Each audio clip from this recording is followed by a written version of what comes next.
They can tune in. Tonight we're very happy to have with us Mr. Didier Ghez and the hidden art of Disney's golden age.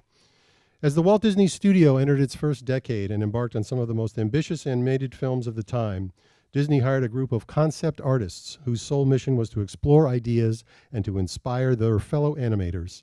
They Drew as They Please showcases 4 of these early pioneers and features artwork developed by them for the Disney shorts from the 1930s, including many unproduced projects, as well as for Snow White and the Seven Dwarfs, Pinocchio, and some early work for later features such as Alice in Wonderland and Peter Pan. Introducing new biographical material about the artists and including largely unpublished artwork from the depths of the Walt Disney Archives and the Disney Animation Research Library, this volume offers a window into the most inspiring work created by the best Disney artists during the studio's early golden age. They Drew as They Pleased is the first in what promises to be a revealing and fascinating series of books about Disney's largely unexamined concept artists, with 6 volumes spanning the decades between the 30s and the 40s. Didier Ghez has conducted research for Disney since he was a teenager. His articles about the parks, animation, and vintage international Disneyana have appeared in Animation Magazine, Fantasyline Magazine, and Update, to name just a few. He runs the Disney History blog and the Disney Books Network website. Please give him a nice warm welcome, Mr. Didier Ghez. Thank you very much, Steve. And I'm really pleased to be here at Books and Books, which is really a place I love here in Coral Gables. And it's really a pleasure for me to be presenting the first volume in that new series here at Books and Books. Now, again, what Steve just mentioned is that this is the first in a series of 6 books, which are going to span all the years from the 1930s, the early golden age of the Disney Studio, until the 1990s, almost into today. And so what I'm going to do tonight is give you an idea of the background behind this book and what the story is that I'm starting to tell in this book. I'm also going to give you a sense of what you're going to find in this book and give you a sense of some of the most exceptional pieces that are showcased in this book. And then at the end, I'll also give you a sense of what's coming for the future volumes of the series. And overall, I mean, the idea is for me to give you a sense of the detective work that took place to be able to release that book series. And so this is the first volume, and the story really begins in the 1930s. And in the 1930s, what basically happens is that we're in the middle of the Great Depression. In 1929, of course, it's the crash in Wall Street. And in the middle of the Great Depression, the big issue is that you have a lot of artists. Well, you have a lot of people that are unemployed, but within those people who are unemployed, the artists who are considered a luxury are even more unemployed than the rest of the population here in the US, but also in the rest of the world. Well, at the same time that this is happening, the Disney Studio is booming. The Disney Studio, and here is a shot of the Disney Studio, the Hyperion Studio, the first of the main Disney studios. And the Disney Studio is booming. Its production is going incredibly well, and it's going incredibly well because in 1928, Walt Disney created Mickey Mouse, and it was an instant success because it was the first cartoon with synchronized sound, or really well synchronized sound, and people recognized that right from what it was with Steamboat Willie as something very, very different, and embraced Mickey Mouse right from the start. And then Disney didn't stop innovating. So right after Mickey Mouse in 1928, he launched a new cartoon series called the Silly Symphonies. And the first one was the Skeleton Dance that you see here on the screen. And that was also very successful. And so basically the studio started producing more and more cartoons, which were more and more successful. And so in the 1930s, when we're at the height of the Great Depression, one of the only places that the artists find anywhere in the world to find employment is the Disney Studio. And so Walt Disney can actually select from all of those artists that are knocking at his door, he can select the best artist out of all of them. And then from those best artists that he has selected, he selects the best of the best. And those are the artists he's going to task with inspiring his other artists. And so those are the artists who become what are known today as the concept artists, the one who draw and draw and draw really crazy drawings, amazing drawings, and we're going to see some examples of that, to inspire their fellow artists. And so that first volume is really the story of 4 of those artists. The first one of those concept artists is a Swiss called Albert Herter, and you see him here on the left, top left. The second of those artists is a person called Ferdinand Horváth. He was from Hungary, and he's the one top in the middle.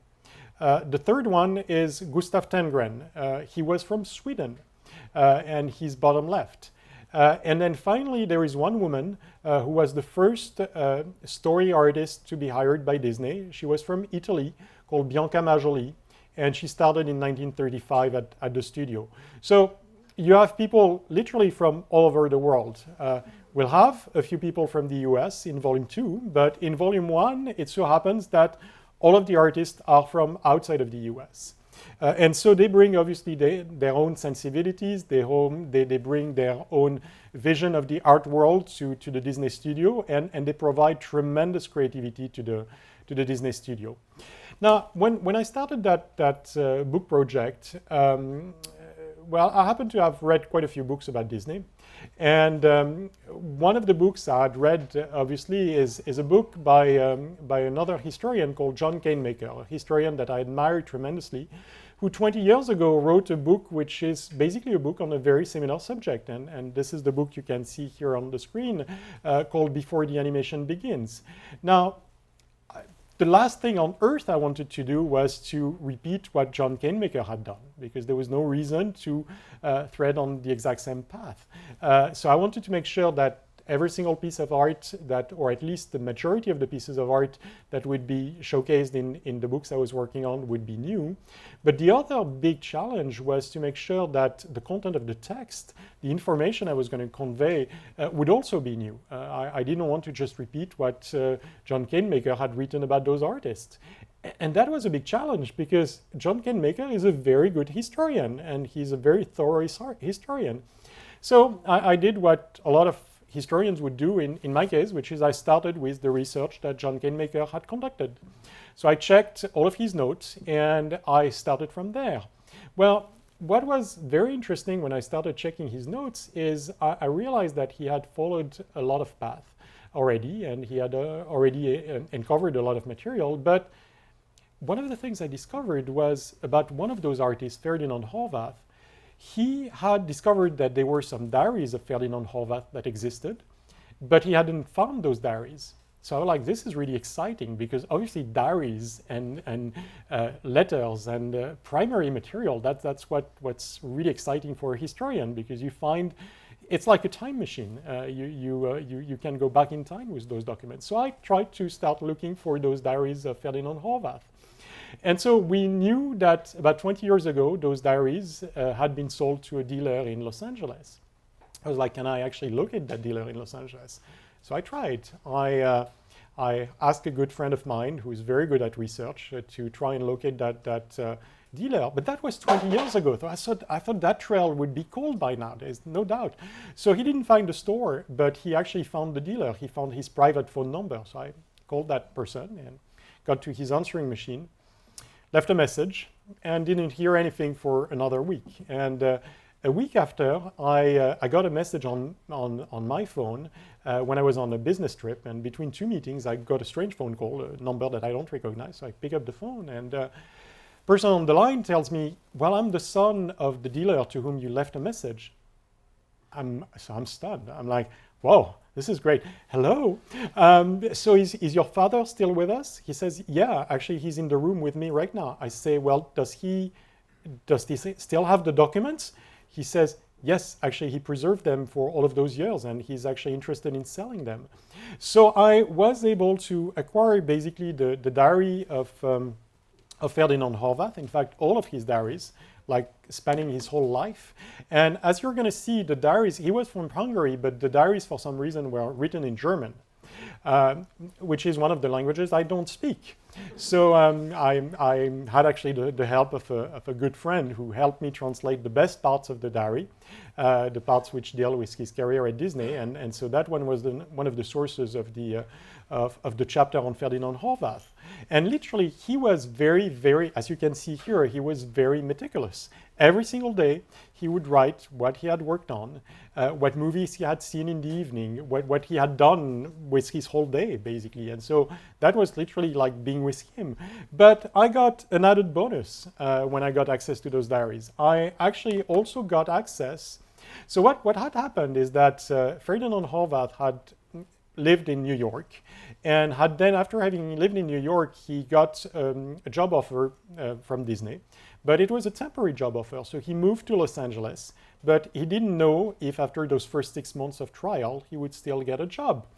So he left his wife in New York because it was too much of a risk during the Great Depression to move the whole family to Los Angeles. And so during those 6 months, he wrote almost every single day a letter to his wife. Well, so what we found in that collection were the letters he had written to his wife, the original letters. As you will see, though, there is a small catch. They were in Hungarian. So I got two friends who actually translated the letters, and so those were the other source of information for the chapter on Horvath. And so that's just a small example of the research process that went on to build the text. Now, obviously, what you're really excited about are the illustrations and the artwork that's being shown in that book. So in that volume number 1, for example, there are more than 400 illustrations. And out of those 400 illustrations, I would say that more than 80% have never, ever been released in book form before.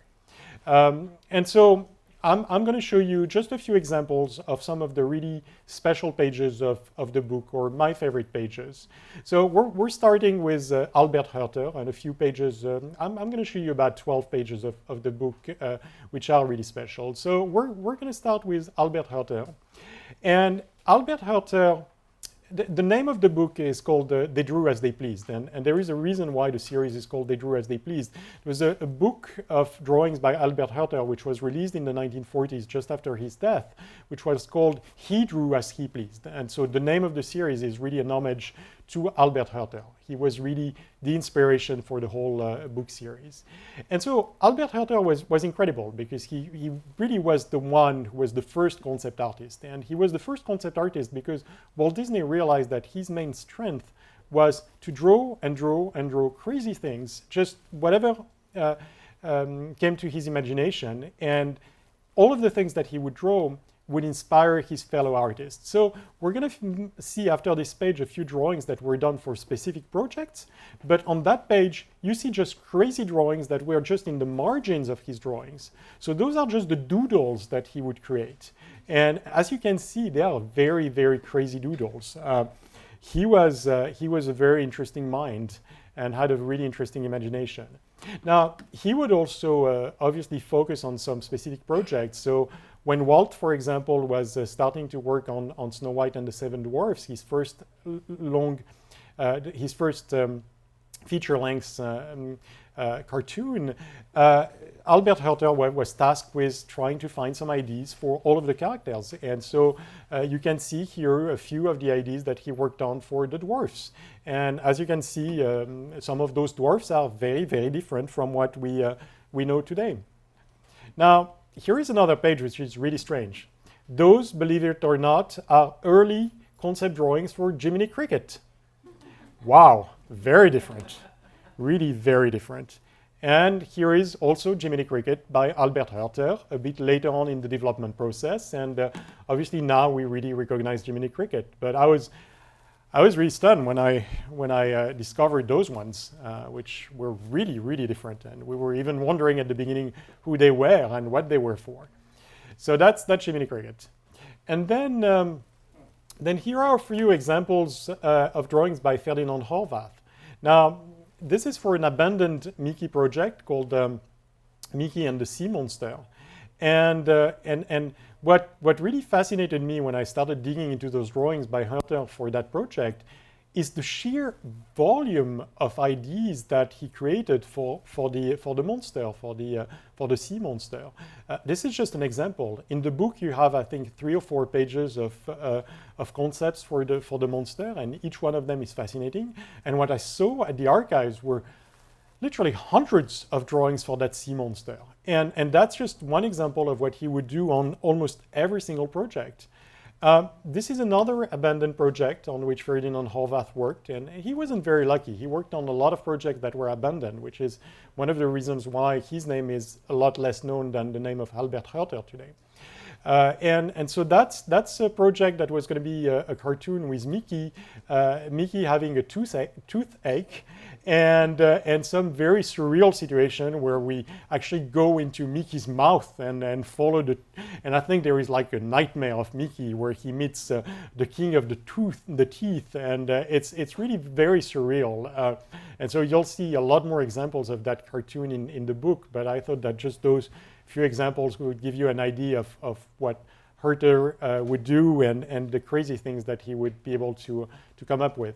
He was, of course, also assigned to work, as they all were, he was also assigned to work on Snow White and the Seven Dwarfs, and I just love the sense of scope of this drawing and the sense of just white that he would give to this drawing. And of course, you also see Snow White in a much younger version of Snow White, a more cartoony version of Snow White, much further away from what she would become, which is a much more real girl in the movie, and more realistic girl in the movie. There were a few drawings that just stunned me, and that was frankly one of them. And that one stunned me for many reasons. It stunned me first because it's created by one of my favorite artists, a person called Gustav Tengren, who was an incredible illustrator. And then when he came to Disney, he really started creating those amazing paintings for the studio. And that's something he created for a very, it's not a very known project, or although quite a few of you here might know it, but it's a short called Little Hiawatha. And there are only 2 known paintings by Gustav Tengren for that movie. I knew one of them, which is also in the book, but I had never ever seen that piece. And I discovered it just a few months before we finalized the selection of images for the book through the collection of one of the sons of the artist who worked at Disney in the 30s. And when he showed that to me, I was like, I can't believe you have that piece.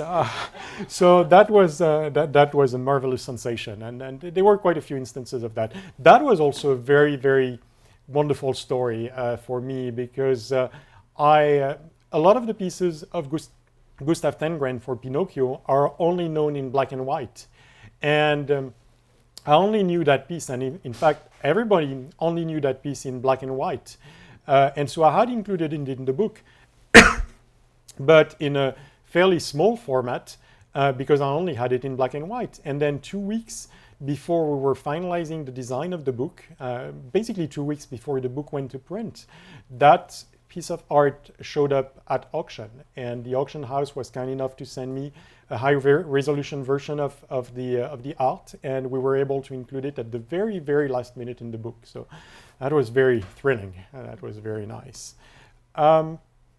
Another discovery also by Gustav Tengren were those pieces of art created for the Sorcerer's Apprentice in Fantasia.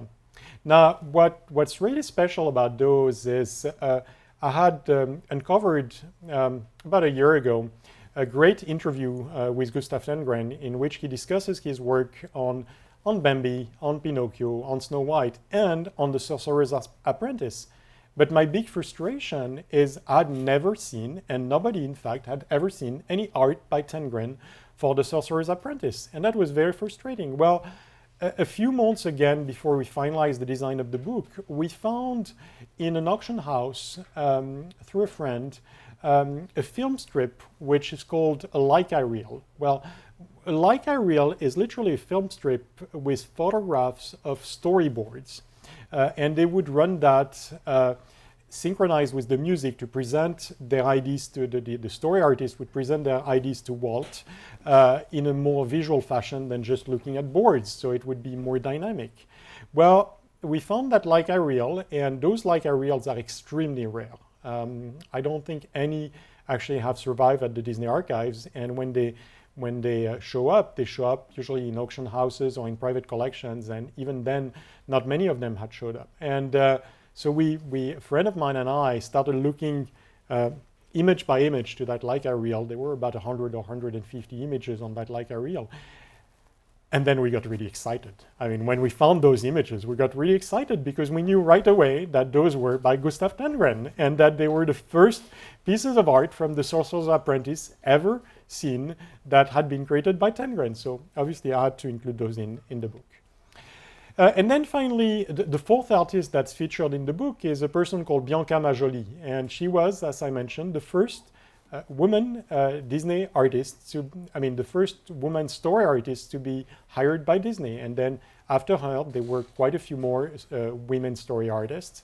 And in fact, the Disney studio had quite a few women in very creative roles, despite what's being said in some misinformed places. And so Bianca worked on quite a few projects that were that made it to the screen, but she also worked on a few beautiful projects like that Japanese symphony, which was supposed to be a short cartoon in the Silly Symphony series that never made it to the screen. She also worked on Peter Pan, and this is one of the early designs for Tinker Bell for Peter Pan. So again, very far from what we see actually on the screen. Well, there is one thing, which is obviously when you release a book, you release a book in the world, and the frustration, of course, for the historian, the joy and the frustration is it's there, it's done, it's finished, but the frustration is you keep finding more stuff, which you would want to have had in the book. So since we're here together, I thought I would show you a few examples of things that I discovered after the book was actually released that I wish had been in the book. So for example, this really crazy photo of Albert Hertel goofing around, and he wasn't known for goofing around, to be honest. So it's a very, very interesting photo. That was discovered just a few weeks ago in a private collection, and I had never seen it before, and it would have made it in the book if I had discovered it earlier.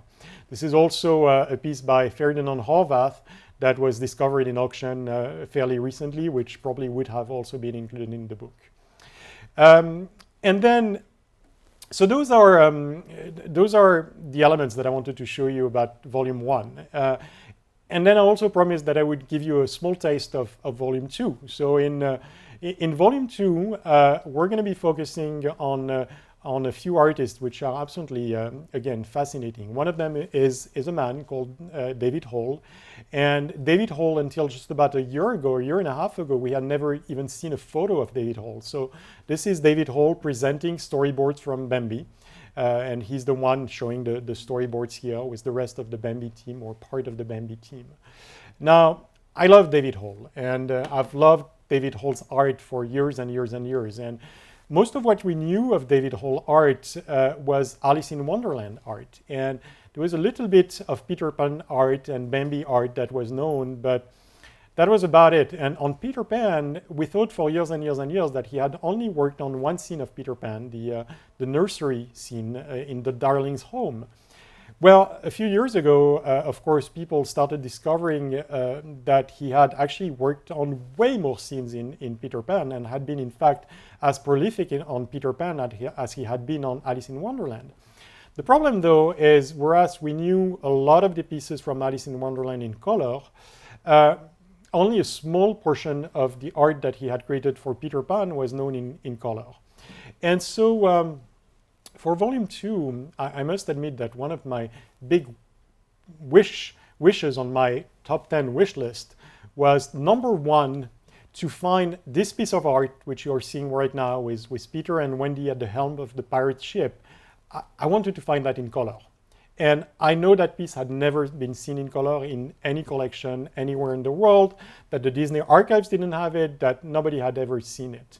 And then the second wish on my wish list was to find an example of David Hall's work on The Reluctant Dragon, which is a very obscure project that he also worked on. Well, what basically happened, which was quite amazing, is that about a month ago, through a really good friend in California, I learned that there was a really big collection of art relatively close to Miami that the son of a Disney artist was preserving and had not shown to anybody. And he mentioned that there were some pieces by David Hall in that collection. And you know where I'm going with all of this. And so one night, a friend of mine who had been scanning that whole collection sent me the examples of the art that he had been scanning. And so there were two pieces that said David Hall in the name of the file. So I opened the first one, and it was a very nice scene of Peter and Wendy in the nursery, and it was quite nice, but nothing like really spectacular or out of the ordinary. The second one was a very, very nice piece with Tinkerbell and some chess pieces. And it was a piece that I had never seen either in black and white or in color. And so I was really stunned. I was really, really, really, really happy to have it. And then I started looking at the other pieces he had sent me from Peter Pan, none of them being named David Hall. There was nothing about David Hall in the file. And I went to one that said, Peter and Wendy at the helm, and I opened it. And then I basically started crying. Because I had found what I think is going to be the cover of Volume 2. And as you can see from the art in black and white to the art in color, there is a difference which is, frankly, absolutely stunning. And so in Volume 2, the other thing, and I'm going to finish with that, is I'm going to be covering also the art of two women. One that you see on the screen here is a person called Retta Scott. Now, Retta Scott is really well known by Disney historians, mostly because of one thing. She was the first woman animator at Disney. She animated a scene in Bambi with the dogs chasing Bambi's girlfriend, Faline. And that's what she's really known for. Really, really small part of her story at Disney. Because what she really was at Disney for all of those years was a story artist. And her whole story about being a story artist has yet to be told. And so that's the story I'm going to tell also in Volume 2. And you can see examples of her art on Bambi on some storyboards here. But she worked on way more projects. And this is an abandoned project called On the Trail, which focused on the mythology of the Hopi Indians. And it is a beautiful, beautiful project. And I uncovered through the family of Retta Scott more than 60 pieces of art never seen before from that project, plus hundreds of pieces of art from other projects, which again have never been seen before and were preserved by the family, who frankly didn't even know that they had them. So that was the really fun part of that story, is that I kept asking and asking and asking, and each time I would discover a few more things. And then in the end, the son of that artist told me, you know, I actually uncovered a little bit more than what I thought I had. And the little bit more were more than 200 pieces of art, never seen before. And then finally, another woman that's going to be featured in Volume 2 is Sylvia Holland. And Sylvia Holland, again, I worked with the family, and this is me uncovering quite a lot of art. And believe me, my hands were dirty at the end of that process, but it was worth it. Oh, was it worth it? And so we discovered lots of pieces from Bambi, pieces, and I had to finish with this because that's a piece from a very little known project called Two Silhouettes, which is part of a package feature that Disney released in the 40s called Make My Music. But the only reason I'm finishing with that is you might have noticed from my accent that I'm French and I'm from Paris. And so this takes place in Paris, so I thought it would be fun to finish with that. And so that's about it. And now I'm going to open it up to questions.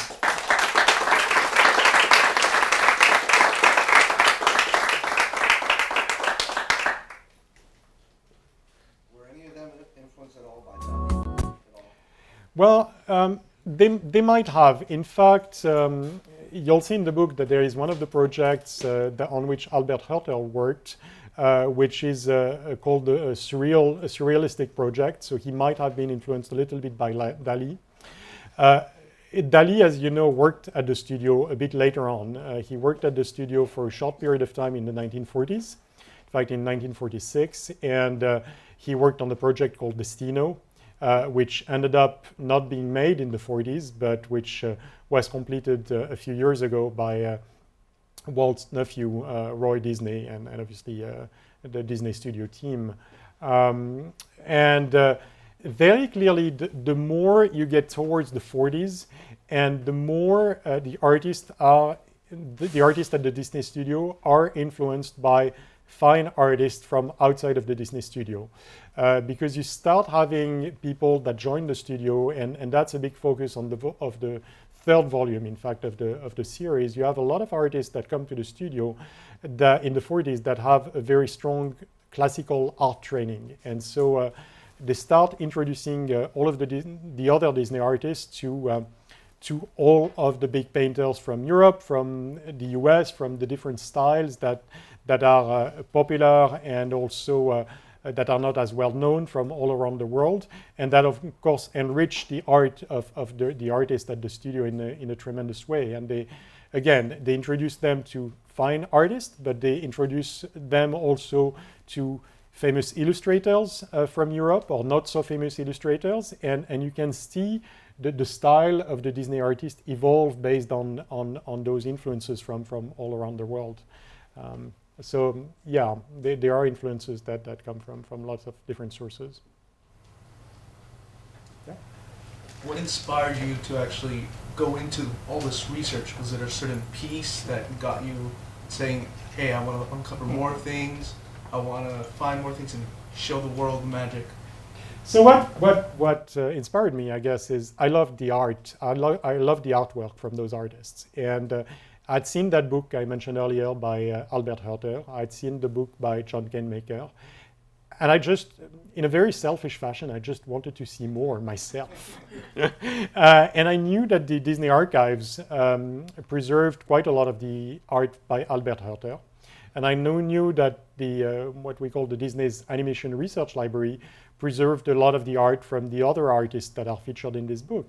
And I wanted to see it. I wanted to have sort of free reign to see all of it. But that for me wasn't enough. I also obviously wanted to share that with the other people who are interested in that and who are not as lucky as I am to go there and see the physical artwork. So I guess that's what really inspired me, is those two books and the desire to just dig a lot deeper, because frankly, I mean, there is, I think there is about 65 million of pieces of artwork at the Animation Research Library. And when you look at the books on Disney that have been published to date, we almost always see the same piece of art over and over and over again. And I thought it was high time to go and dig deeper and to not release a book that would have the same pieces of art, because it's fairly easy to do that.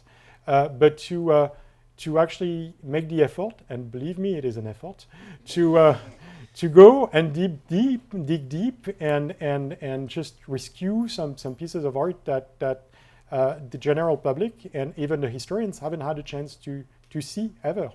The other thing is, what's really interesting is that in the past, the way Disney artwork has been treated is it's usually organized by movie. And so all of the artists are sort of together, and you don't necessarily recognize who did what. Now, I thought it was time to look at those artists and to almost work on their work on their art in a more organized fashion, and as if it were really the history of art, the way it's done with fine artists. Because some of them, and in fact most of them, most of the concept artists could have been fine artists, and in fact some of them were. And I thought it was important to start writing monographs on them that would really differentiate their style from the style of the others, and to just make sure that we understand who did what and what was special about their style and what was special about their career and what was special about what they did and when they worked at the studio and so on, because it was important to really consider them as individual artists and not just part of that undifferentiated group that was the Disney studio at the time. I thought that was really important to start giving them credit for who they were. So that was part of the inspiration. Yeah? How long did it take for you to do the whole project? And did you know from the beginning that would be like a series, or it was just a result from the amount of product that you got out at the end? So how long? Well, that's an interesting question. I mean, it depends. Between 30 years or 2 years, depending on the way you look at it. So I've been obviously researching the subject of Disney and Disney history all of my life. About 2.5 years ago, I presented the project to Chronicle Books, and I presented it from the start as a book series. The only difference is that originally the project was presented as a book series that would encompass 5 books. And then when I started working on volume 1, I realized that I would not have enough pages to do what I needed to do with volume 1. So that a few of the artists were pushed to volume 2. But then when that happened, then volume 2 actually split into 2. So in the end, the series became a 6-book series. And even then, I might feel a little bit restricted. But anyway, yeah, it was always thought as a book series. I apologize if you've already explained this. I came in a little late. It looks like they're by decade? Yes, so they are roughly by decades. So book number 1 focuses mostly on artists who were active in the 1930s. Book 2 and book 3 are going to focus on the 1940s because that was an incredibly creative period at the studio, and most of the projects that were produced after the 40s actually originated in the 40s. Volume 4 is going to be focused on the 1950s, and then volume 5 is going to be 60s and 70s, and volume 6 is going to be 80s and 90s. So it's roughly by decade, but a little bit more on the decades that are most productive and a little bit less on the decades that are a little bit less productive, I would say. One more. And does Disney now does different their archives in regards to their artists? You know, like do they? Because prior you said that it was just by movies and not by artists. Nowadays, do they have, you know, like the work of each artist saved? And so what I actually meant earlier was when books are released, they usually focus on a specific movie, or they group the art in the book by movie more than by artist. That being said, you're also right that for example, Disney's Animation Research Library catalogs the art based on the movie or on the project, and not based on who actually drew the art. But there is a reason for that also, which is that when you worked at the Disney studio, you weren't supposed to sign your art. And so today, aside from a few exceptions like David Hall or Gustav Tengren, who actually did sign their art, it's actually very tough to identify who did what. And so you have some artists who have a very, very clear style, like an Albert Herter or Ferdinand Horvath. They have a very clear style, and sometimes they also sign a little bit of their art. So it's fairly easy to know who they are. And so when that art is preserved, it's preserved, and in the database that Disney has associated to it, there is the name of the artist. For the rest of the art, it's really, really tough. You need to recognize the style, and even then, sometimes you can make mistakes. So you need to proceed very, very carefully. A big part of the work I'm doing for Volume 2, Volume 3 is to work on the written documentation to try and really understand who are the artists who worked on each project. And then that narrows down who could have done each piece of art.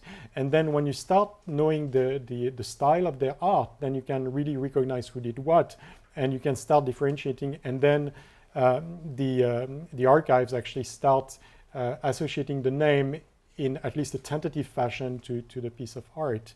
But it's a very complicated process. It's a process where you need to be extremely careful because you can make really big mistakes. But it's also the fun part of the whole thing. And then you start finding some clues, like one clue I had no idea about until a year ago when a historian friend of mine made me aware of it, is so when you produce a movie, you usually create what's called model sheets. Model sheets are really design of the characters in different positions to guide the animators. And so usually the artists who do that are the artists who are part of the story department. Well, I'd looked at a lot of model sheets from the 30s and really didn't give me any clues about who had drawn them. Well, when you get to the late 30s and early 40s, what's really great, and I had never noticed that, is that some of those model sheets actually do have initials on them that actually tell you who is the actual artist who drew the model sheet. Well, once you have that key, then you unlock a lot of mysteries. And it's all a question of finding those small keys everywhere to unlock the different mysteries or to get the pieces of the puzzle to fall in place. So it's really detective work. Yeah. Do you think that the artists at Disney's golden age were like better quality than the artists now, because now we have the technology kind of bearing our talent, or no? That's not true. I don't think that concept artists at the time were really necessarily better than today. I think they were the first, so they obviously had like a complete blank page in front of them. Today, obviously, the artists who create have to look a little bit at what has been done in the past, but you have today some extremely talented artists that worked both at the Disney studio and at the Pixar studio. And frankly, I mean, they fascinate me. They especially the concept artists, they absolutely fascinate me.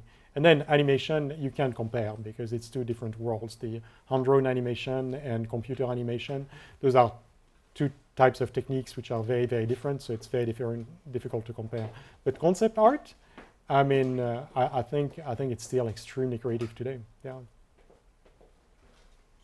Are there clues or information in these materials that you found that tell you how much influence Walt Disney had over the artists, or maybe this information is available in other ways, diaries or something? Well, Walt was really present at all levels of the creation at the studio, but Walt, more than influence specific drawings, was really influencing the overall story. So he, at this level, he wasn't really the one inspiring his artists. His artists, in a way, were inspiring him. So he would give them story outlines. He would give them overall ideas of where he wanted to go, and then the artist would, especially the concept artist, would start creating and creating and creating, and then he would pick and choose what really worked, and then he would organize that into a coherent whole. I mean, the reality is, concept art is absolutely fascinating in itself, but if it had made it to screen as is, it would have been complete chaos. So you needed Walt's mind to organize all of that, to cull the parts that were not necessary, to just get his artists to focus. And so that was Walt's main role. He had an incredible story sense, and that's what he was really admired for by his artists. He was the guiding hand for the story and for the overall project. When it gets into the details, you see him a little bit less, and you see the personality of his artists a lot more, and that's also why I love exploring this, because you're really close to the artists themselves and not so much the final product, which is more of a melting pot. What was the work environment for these artists? Was it like very stressful, or was it pure fun, or was it easy to deal with Walt, things like that? That's interesting. That's a very interesting question. I think it was a little bit of both, to be honest. It was incredibly fun because they were inventing a new art form, and they knew that they were at the best studio inventing that new art form, and they really were. I mean, the innovations at the studio, both from a story storytelling perspective in the 30s and from an artistic standpoint were just incredible. I mean, you think that they are only 9 years from Steamboat Willie, 1928, fairly crude, black and white, Mickey Mouse, still undeveloped personality, and Snow White and the Seven Dwarfs, a movie that makes people cry in the cinema for the first time by looking at moving images. I mean, unheard of. Well, so it was incredibly creative, extremely stimulating. They got out of themselves things that they didn't know they had in themselves, thanks to Walt and thanks to that pressure. But then at the same time, there was tremendous pressure. You have an artist like Bianca Majoli, who basically starts crying and almost entering into a depression when she's at the studio, because it's too tough, because there's too much pressure. Walt is extremely demanding. There are the two sides. I mean, he's very demanding, so his artists feel more alive because he finds in them things that they don't know they have in them. I mean, there's a famous story of Walt talking with one of his key animators, and that key animator, Bill Teitler, comes to Walt with his scene for the big devil in Night on Bald Mountain in Fantasia, and he shows that to Walt, and Walt looks at the scene and he says, "This is tremendous animation. This is fantastic animation for anyone but Bill Teitler. For you, this is not enough." But he doesn't give Bill Teitler a clue of what he's looking for. So Bill Teitler, who is this big, brooding Ukrainian Russian, and goes inside himself and thinks and thinks and thinks for days and agonize about that, and then comes back with a new scene, and then Walt looks at it and says, "Yeah, this is what I was looking for." But in the meantime, I mean, Teitler had spent a whole week like trying to find out what he needed to do and so on. So it's terrible pressure for those artists. It's also grueling work when they go towards the finalization of Snow White, because there is not enough time, because the whole studio has been bet on that venture, Snow White, which is an incredibly risky venture. It's the first time that a feature-length feature has been produced in the US and on such a massive scale.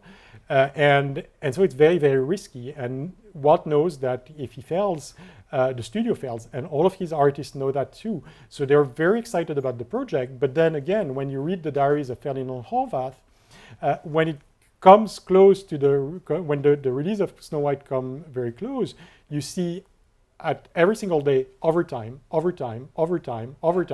So, and the artists tell you also, they tell you, the ink and paint girls will tell you, we were working weekends, we were working at night.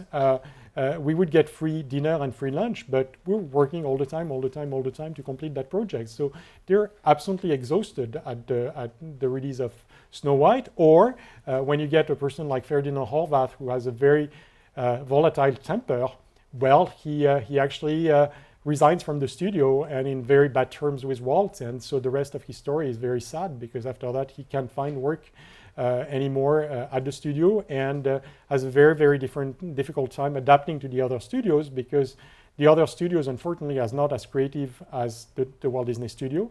And so after having been all of these years in what's basically creative paradise, while at the same time a very, very stressful environment, he can't adapt to the other studios, which are way less stressful, but at the same time creative hell, because they are very factory-like and not as creative. So a little bit of both, I would say. I don't know if that answers your question. Absolutely, yeah. I guess that was a dream job for them, right? To be there, to be working there. Was it considered very corporate? No, it was really a dream job. And it was not, I mean, especially in those years, it was everything but corporate. It was like the most opposite you can find to corporate. How much influence did European refugees have on the whole, I guess, the whole thing, especially in the 30s? Well, so let me check. So in this book, we have one person coming from Switzerland, one person coming from Hungary, one person coming from Sweden, and one person coming from Italy. I would say a lot of influence. A lot of influence. The style of Snow White, the style of Pinocchio would not have been what it is without the influence of people like Tengren, Herter, and a few others. And in book 2, you'll see that one of the artists that I'm covering comes from Denmark, Kai Nielsen. Another one comes from Ireland, although he wasn't Irish, he was from the US, David Hall, but he had started his life in Ireland. And then you have you have artists from quite a few of the other countries in the world who you'll see in volume 3 that there was even a person who wasn't from Europe, who was from Ecuador, who was actually an incredibly creative artist at the studio in those years, and frankly nobody knows much about him until now, but we'll discover him in volume 3. So yeah, there was a lot of foreign influence at the studio in those years. That to me seems, I've seen old European books from the 20s, Mm-hmm. and I've seen illustrations similar to that, from Yeah. like Danish, Swedish, and German books. Absolutely. I hate to jump ahead to book 6 perhaps, but you did touch on it a moment ago. Do you think that any of the newer artists, the Pixar-style artists that work for the Disney Corporation, do they look back on these early animated films and sort of glean a little bit of influence, or are they just creating their own new genre? Oh no, their they own do. environment? They do look back at those artists. I mean, let me give you 2 examples of fairly recent projects or really recent projects that do have a very strong influence from those early artists. So let's take a Pixar project and let's take a Disney project. So a Pixar project would be Up, the movie by Pete Docter, who wrote the foreword for this book. So Pete was very, very influenced by Mary Blair, who is an artist who is going to be featured in the book on the 1950s, on book number 4. And the whole style of Up is clearly comes from Mary Blair. So yes, he was very influenced by her, and he was also good friend with Joe Grant, who was an artist who worked at the studio in the 1940s and then came back to the studio in the 1980s and 90s at the very advanced stage. And then another project, which is the first movie of what we consider the new golden age of Disney, so The Little Mermaid in 1989. Well, we'll see in volume number 2 that there was that Danish artist that I was mentioning earlier, Kai Nielsen. He was tasked in 1941 by Walt to create concept art for a version of The Little Mermaid that Walt was planning to include in the life of Hans Christian Andersen. And so those drawings are absolutely beautiful and fascinating and very dark. Well, when the artists were starting to work on The Little Mermaid in the 80s, there was one story artist who was aware of those drawings by Kai Nielsen, a person called Vance Gary. He came to John Musker, who was one of the 2 directors of the new Little Mermaid project, and he said, "John, have you looked at those concept drawings by Kai Nielsen?" John said, "No, I didn't even know they existed." He said, "You should." And he looked at them and he said, "I was tremendously inspired by those artists to create the Tempest scene in The Little Mermaid and a few other scenes in The Mermaid." So those projects at Disney just never die. They just, and they carry on inspiring generation and generation of artists. And I'm just hoping that by getting those pieces of art seen by a wider audience, it's going to start inspiring more and more artists, and that and that it's going to have a cascading effect in a way for future generations of both art historians, art enthusiasts, and also Disney artists and Pixar artists. Talking about Pixar and Disney, with the evolution, we got CGI, we got things that aren't 2D anymore. They closed it down. Do you think we'll ever be? People say they can't recapture what was 2D animation. Do you believe that to be true? So are you asking me if I think there'll be new hand-drawn movies done by Disney in the future? The answer is I don't know. I hope so, because I love it, but I don't know. I don't have that answer. I deal with the past. I don't deal with the future.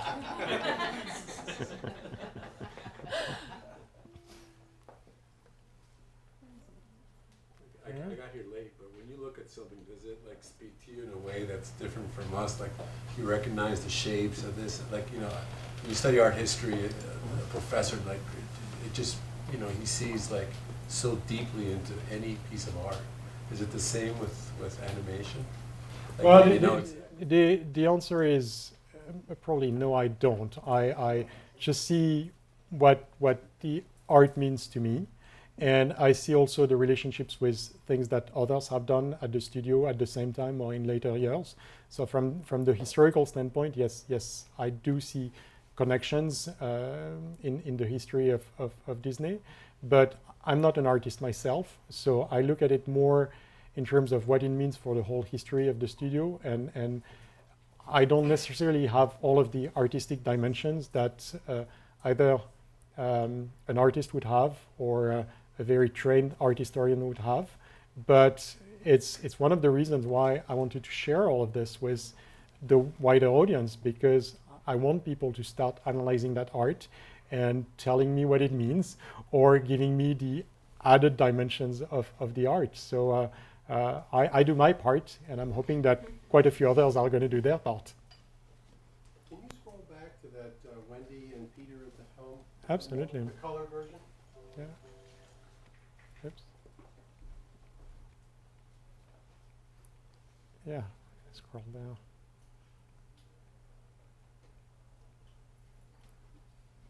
So that was the black and white one, See the color? and that was the color.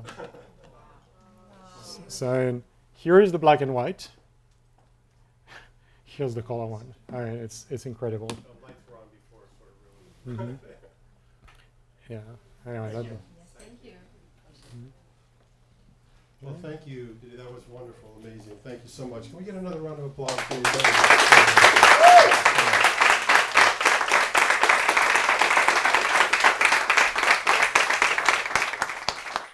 And we hope with you'll be coming back every month now with the next volume to come up to, to volume 10. Folks, the books are for sale behind the counter. If you're watching online, give us a call. We'll get one signed for you. We'll ship it to you. I'll have a table over there for you to sign. Again, thank you all so much for coming. Appreciate it.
Thank you.